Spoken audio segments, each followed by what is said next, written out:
I want to acknowledge that I'm presenting to you from the traditional unceded territory of the Stolo people of the Fraser Valley.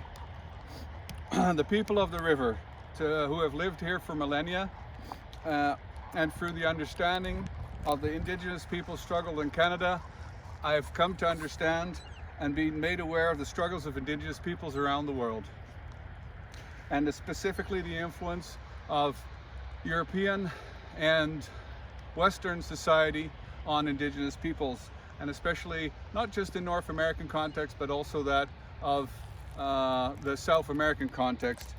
And with that, I want to recognize the traditional people of the Amazon and the Quechua Indians, for who this story and this presentation is prepared. For the course, GBLD525, I presented to the military officers of the War Academy at Quito in the summer, and much of the background research related to the global context and Ecuador-specific context in this presentation is based on this earlier work. This presentation is prepared through the lens of the lived experience of the people of Tsawata community, and as a means to share the story of its Indigenous people, the Quechua Indians. This presentation is directed to a larger audience, preferably NGOs and or governmental agencies willing to listen and see the story through the eyes of the Quechua people of the community in the Amazon. Ecuador is a beautiful country with rich natural resources. Ecuador has been prosperous this last decade, with being one of OPEC's oil exporting countries.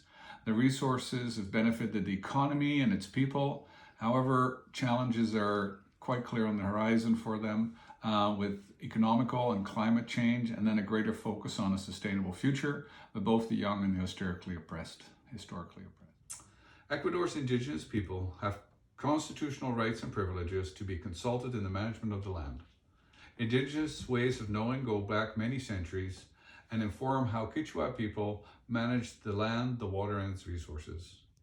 Many of the Quechua Indians have not prospered from Ecuador's financial and economic growth, and still many live below the poverty line, without access to running water, sewer, power, or other basic amenities.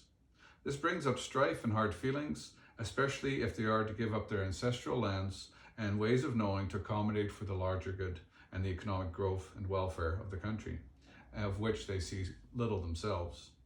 In addition, large mining corporations and oil drilling corporations invade their traditional territories with no regard for nature or the environment, and extract minerals and drill oils and cause deforestation and erosion. The Tsawata community is a Quechua community in resistance. The community consists of approximately 27 families and a total of 127 people, including the children. They live on the edge of the Amazon rainforest near the larger community of Miswala and are located on the Rio Anzu at a small bridge from the nearest Highway 45. The community has no electricity, running water, sewer, or amenities. The people live, work, and farm in the community or just outside. The children go to school and have at least a 1 to 2 hour walk to get there. The community has settled here in this location to be a barrier for larger international mining and oil corporations trespassing on the ancestral lands. The community of Tsawata has been working as a communal organization to fight the mining and oil corporations, and according to the website Cultural Survival, are connected to the lowland Quechua, representing more than 133 indigenous communities throughout Ecuador's central Amazonian province, Pastaza.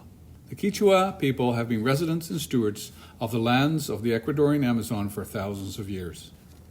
The Tsawata families work the surrounding land and a variety of jobs and sales to generate the funds needed to pay for lawyers, to take on the government and international corporations who in their eyes are trespassing on their traditional lands.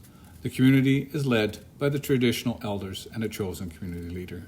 Indigenous peoples of Ecuador have won court cases through the International Human Rights Tribunal, provincially and federally, but the government chooses to ignore their constitutional rights and for them to be heard as Quechua Indians about the land use and oil and mineral mining in their traditional territory. The Tsawata community has risen in resistance on more than one occasion, literally blocking the bridge to prevent mining vehicles and personnel crossing into their territory, but have met a lot of resistance and even violence by their own police forces. There's a lot of corruption in the Ecuadorian government, and the Ecuadorian indigenous peoples do not carry a lot of trust for their government or the police.